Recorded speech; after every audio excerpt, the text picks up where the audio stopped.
Friends नमस्कार। AMIS में आप सभी का स्वागत है। फ्रेंड्स हम अब जीएस की श्रृंखला स्टार्ट करने जा रहे हैं, जिसमें हम पढ़ेंगे history, geography, polity, economy, science and tech. इन सब सब्जेक्ट्स को मिला के हम आगे अपने जीएस की पूरी तैयारी करेंगे, जो कि स्पेशली आप सबके लिए इम्पोर्टेंट होगा। ये एग्ज़ाम आप 71st बीपीएससी जो भी देने जा रहा है उसके लिए, और साथ ही साथ यूपी पीसीएस 2025 का जो प्रीलिम्स दे रहा है वो, उसके लिए ये बेहद इम्पोर्टेंट सेगमेंट होने जा रहा है। आप सब इसे फॉलो करिए और अच्छे से इसको, जो भी इसमें इनपुट्स हो बेटरमेंट के लिए आप बता सकते हैं। आप सभी के सजेशंस स्वीकार हैं। जो भी बेटर कर सकते हैं उसके लिए आप सबकी सलाह समय समय पे हम लेकर उसको और अच्छा करते रहेंगे, हमारी यही कोशिश होगी। फ़िलहाल अभी हम स्टार्ट करते हैं। हम अभी शुरुआत करते हैं हिस्ट्री से, ठीक है। हिस्ट्री में हम मॉडर्न, सबसे पहले हम एंशियंट स्टार्ट करेंगे, और इसमें बिल्कुल क्रक्स नोट्स है जो कि कई सारे डिफरेंट बेसिक बुक्स और एनसीईआरटी, साथ साथ घटना चक्र और पीवाईक्यू को भी समाहित करते हुए बनाई गई है, जो कि आप सबके लिए वन स्टेप सॉल्यूशन के तौर पे काम कर सकती है। इसके अलावा आपको कहीं और किसी और सोर्स से पढ़ने की ज़रूरत नहीं पड़ेगी। ये मेरा अपना खुद का एक्सपीरियंस है। मैं इन्हीं नोट्स को पढ़ के मैंने 6 प्रीलिम्स एग्ज़ाम्स क्वालिफाई किए हैं, यूपी पीसीएस, बिहार पीसीएस और झारखंड पीसीएस, ठीक है। तो आप मेरे अकॉर्डिंग, अगर मेरी सजेशंस को आप मानते हैं तो आप इस सोर्स को रिलाई कर सकते हैं और आगे अपनी तैयारी को बेटर कर सकते हैं, ठीक है। तो फिर स्टार्ट करते हैं हम आगे। सबसे पहले हम एंशियंट हिस्ट्री में प्रागैतिहासिक काल से देखेंगे। हम क्या करते हैं ना, इसमें सबसे पहले टॉपिक वाइज कवर करने की कोशिश करेंगे। स्मॉल वीडियोस होंगे, 20 से 25 मिनट का। कोशिश करूँगा कि मिनिमम आधे घंटे के वीडियो में एक टॉपिक कवर हो जाए प्रॉपर, बहुत अच्छे ढंग से, ठीक है। उसमें से कुछ भी मिसिंग ना हो आप सबके लिए। तो सबसे पहले हम इतिहास में प्रागैतिहासिक काल को देखेंगे। प्रागैतिहासिक काल में क्या है कि जे थॉम्सन एक इतिहासकार थे। इन्होंने क्या किया, कोपेनहेग संग्रहालय की सामग्री के आधार पर प्रागैतिहासिक काल को 3 वर्गों में विभाजित किया था, ठीक है। तो वो कौन कौन से वर्ग थे, पहले तो ये देखिए, पूरा पाषाण काल होता है, एक मध्य पाषाण काल और फिर नव पाषाण काल होता है। इसका इंग्लिश पे भी आप ज़रूर याद रखिएगा। पूरा पाषाण काल को पैलियोलिथिक बोलते हैं, मध्य पाषाण काल को मेसोलिथिक बोलते हैं, और नव पाषाण को नियोलिथिक, क्योंकि एग्ज़ाम में अक्सर पूछ लिया जाता है, मिलान करने के लिए दिया जाता है कि कौन से किसको बोलते हैं, ठीक है। और एक इम्पॉर्टेंट ये पीवाईक्यू से लिया गया है यहाँ पे कि पूरा पाषाण काल की खोज किसने किया था, तो रॉबर्ट ब्रूसफुट थे। मध्य पाषाण काल की खोज कार्लाइन ने किया था। नव पाषाण काल की खोज जॉन लोबाक ने किया था, ठीक है। अच्छा, यहाँ पे प्रागैतिहासिक काल को वर्गीकृत किया गया है किस तरह से, तो हम देखेंगे कि प्रागैतिहासिक काल में आते हैं 3 सेगमेंट: पूरा पाषाण काल, नव पाषाण काल और मध्य पाषाण काल, ठीक है। और पूरा पाषाण काल में हम जानते हैं कि 3 होता है: निम्न, मध्य और उच्च पूरा पाषाण काल। इसी तरह से आद्य ऐतिहासिक काल होता है जो प्रागैतिहासिक काल के बाद आता है। आद्य ऐतिहासिक काल का मतलब ये होता है कि ऐसा इतिहास काल जिसका मतलब लिखित साक्ष्य भी हो, और लेकिन वो पढ़ा ना गया हो या फिर उसका उपयोग साहित्य रचना में नहीं किया जा सका हो, ठीक है। तो ऐसे में हम देखेंगे उसमें सिंधु घाटी सभ्यता हो गई और वैदिक काल, ये दोनों आते हैं। सिंधु घाटी सभ्यता की आप सबको पता होना चाहिए कि इसकी इंस्क्रिप्ट जो है वो लिखी गई है बट उसे पढ़ी नहीं जा पाई अभी तक। इसी तरह से वैदिक काल में जो प्रारंभिक वैदिक काल यानी कि ऋग्वैदिक काल जिसे बोलते हैं वो आता है। वो 1500 बीसी से 1000 बीसी के बीच माना जाता है। और उसके बाद उत्तर वैदिक काल, ये 1000 बीसी से 600 बीसी के बीच माना जाता है। और उसके बाद आता है ऐतिहासिक काल, उसमें प्राचीन भारत, मध्यकालीन भारत और आधुनिक भारत आता है। ऐतिहासिक काल का मतलब जिसका लिखित साक्ष्य हो और जिसको साहित्य मतलब इतिहास लेखन में जिसके साक्ष्यों को समाहित किया गया है। ठीक है, तो इस आधार पे हम यहाँ पे प्रागैतिहासिक काल को देख लिए कि किन वर्गों में 3 वर्गों में डिवाइड किया गया इन्हें। कुछ फैक्ट्स हैं जो प्रागैतिहासिक काल से संबंधित अक्सर एग्जाम में पूछे गए हैं, देख लेते हैं इसे। तो इसमें है कि भारतीय पुरातत्व का जनक किसे कहते हैं, वो अलेक्जेंडर कनिंघम को कहा गया है। भारत में मानव का सर्वप्रथम साक्ष्य जो मिला है वो नर्मदा घाटी से मिला है, विंध्याचल रेंज से। ठीक है, इसके बाद भारत में मानव विकास के प्राथमिक साक्ष्य जो मिले हैं वो शिवालिक श्रेणियों से मिले हैं। ठीक है, इसमें भी वो रामापिथेकस जो कैटेगरी होती है ह्यूमंस की, होमोसैपियंस की, वो यहाँ से मिली है। ठीक है, अब अगला है रॉबर्ट ब्रूसफुट। रॉबर्ट ब्रूसफुट को भारतीय प्रागैतिहासिक काल का जनक भी कहा जाता है। ये इन्होंने पल्लवरम से प्रागैतिहासिक काल की खोज की थी। ठीक है, साइट्स जो भी थी। प्रागैतिहासिक काल में 2 इम्पोर्टेंट संस्कृतियाँ पाई गई हैं, एक है सोहन संस्कृति और एक है हैंड एक्स संस्कृति। तो सोहन संस्कृति जो है उसका संबंध पंजाब से है। इसे अक्सर चापर चॉपिंग संस्कृति भी बोलते हैं। चापर का मतलब ये होता है कि ऐसा पत्थर या हथियार जो एक तरफ से जिसमें धार हो, और उसी तरह से चॉपिंग जो होती है उसमें दोनों तरफ धार होती है। पेबुल का मतलब ये होता है कि जैसे कोई गोलाकृत हो, पत्थर हो, या फिर पत्थर ही अक्सर होते थे। ये प्रागैतिहासिक काल में पत्थर की बात हो रही है। ठीक है, तो ये पेबुल में गोलाकार जो हथियार बनाए जाते थे उससे रिलेटेड है। और इसके अलावा हैंडेक्स संस्कृति जो है वो दक्षिण भारत से संबंधित है। ये मद्रास के पास बदमदुरै एवं अतिरपक्कम से मिली थी। ठीक है, इन दोनों को याद रखिएगा, ये इंपॉर्टेंट होते हैं, एग्जाम में अक्सर आते हैं। इसी के साथ ये भीमबेटका के बारे में देख लेते हैं।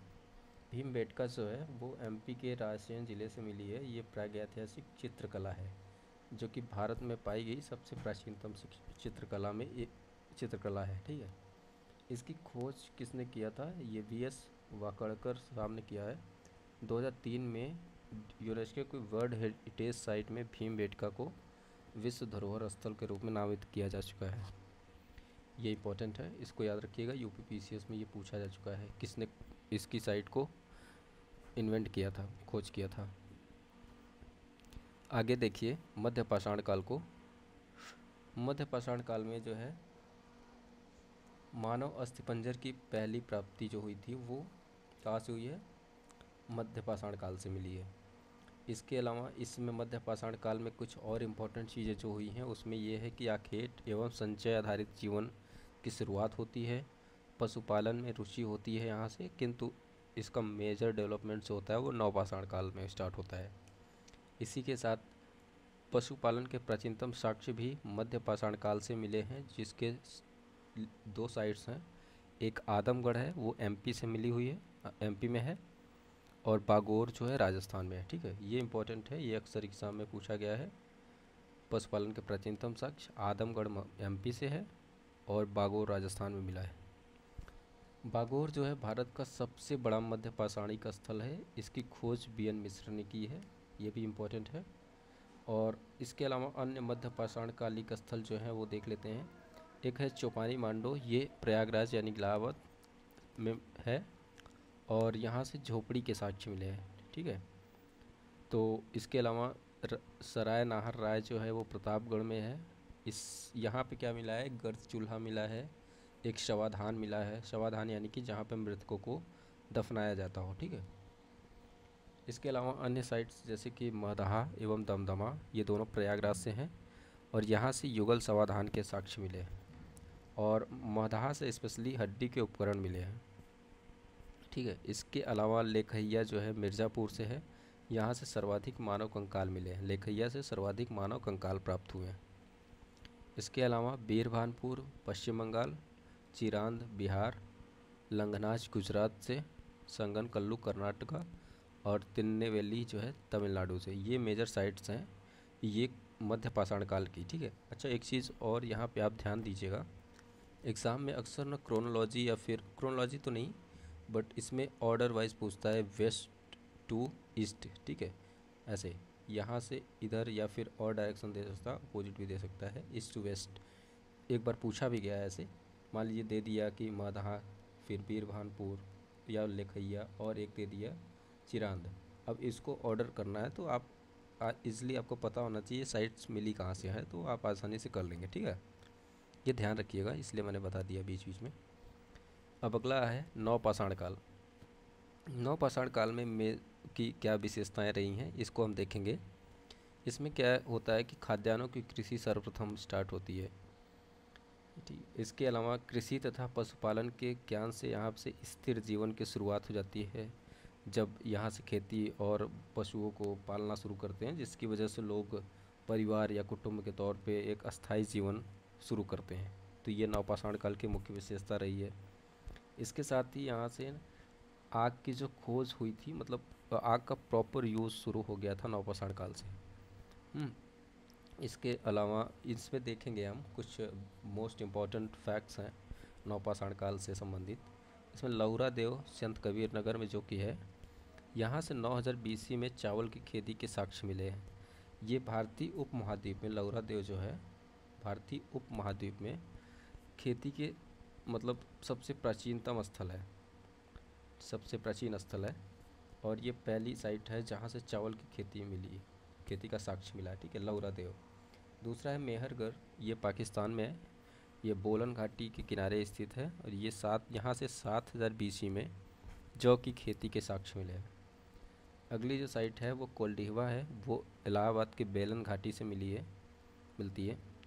यहाँ पे 6500 BC में चावल की खेती के साक्ष्य मिले। तो यहाँ पे एक चीज़ ध्यान रखिएगा, लौरा देव अभी नवीनतम साक्ष्य के अनुसार लौरा देव जो है भारतीय उपमहाद्वीप के संदर्भ में अगर पूछा जाए तो भी लौरा देव सबसे पुरानी मतलब खेती की जाने वाली साइट्स में एक है। ठीक है, उसके बाद अगर लौरा देव ऑप्शन में नहीं रहेगा तो आप मेहरगढ़ को टिक कर सकते हैं, क्योंकि वो, लेकिन अब अक्सर ऐसा होता नहीं है, वो नई फॉर्मेट में अब लौरा देव ऑप्शन में होता ही है। ठीक है, ये तीनों हो गए आपके, लौरा देव, मेहरगढ़ और कोल्डिवा।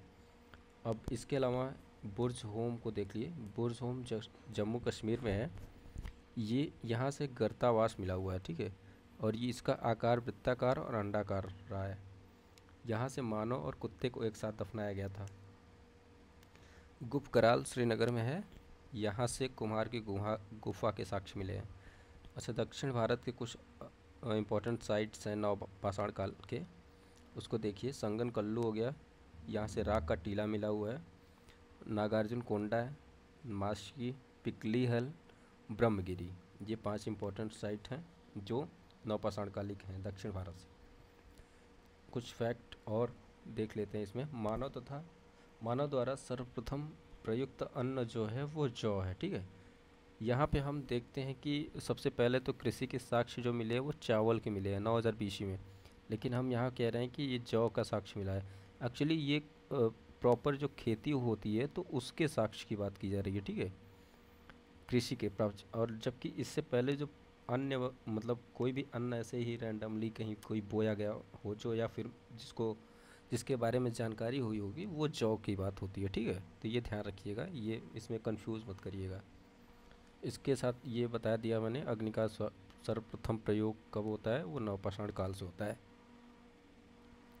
अब हम देखेंगे ताम्रपाषाण कालिक स्थल, इसको बोलते हैं, इंग्लिश भी ध्यान रखिएगा, चैल्कोलिथिक बोलते हैं। इसकी कुछ विशेषताएं हैं, देखिए। ये जो ताम्रपाषाण कालिक स्थल संस्कृति, इसमें कृषि एवं ग्रामीण जीवन पर आधारित थी। ये पूरी तरह से कृषि और ग्रामीण जीवन पर बेस्ड थी।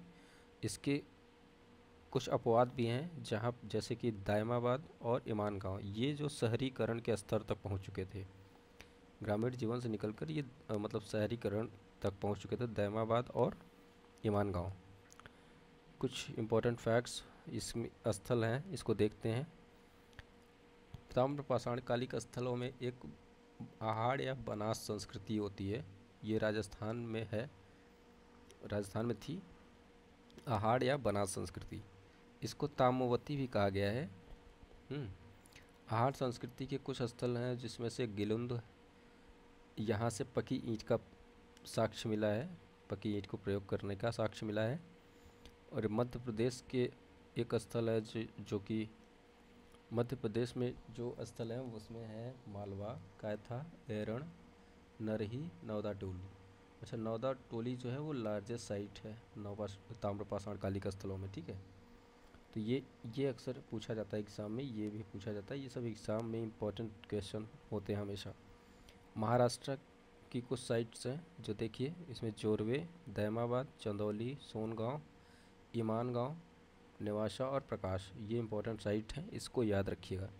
ईमान गांव के बारे में आपने देखा था कि ये शहरीकरण के स्तर तक भी पहुंच चुका था, यानी कि ये शहरीकृत बस्ती थी और इसमें किलाबंद बस्ती का भी साक्ष्य मिला है, ठीक है। बिहार में ताम्रपाषाण कालिक स्थल में चिरांद, सोनपुर, ताराडीह और रोवार, ये इंपॉर्टेंट स्थल है। यूपी में भी खैराडीह है। साउथ इंडिया में जो है वो ब्रह्मगिरी, पिपलीहल और संगनकल्लू, ये 3 स्थल है जो ताम्रपाषाण कालिक संस्कृति से संबंधित है। ये हमने देख लिया था कुछ फैक्ट्स। पूरा पार्स भारतीय पुरातत्व विभाग का जनक अलेक्जेंडर कनिंघम को कहा गया है। और लोहे का प्राचीनतम साक्ष्य जो मिला है वो अतरंजी खेड़ा से मिला है, वो एटा ज़िले में है, यूपी के एटा ज़िले में। इसका साक्ष्य जो मिला था वो 1000 BC में मिला था। ठीक है फ्रेंड्स, इसके बाद हम हड़प्पा संस्कृति को देखेंगे। वीडियो लंबा हो सकता है, इसलिए इसको नेक्स्ट वीडियो में हम देखेंगे।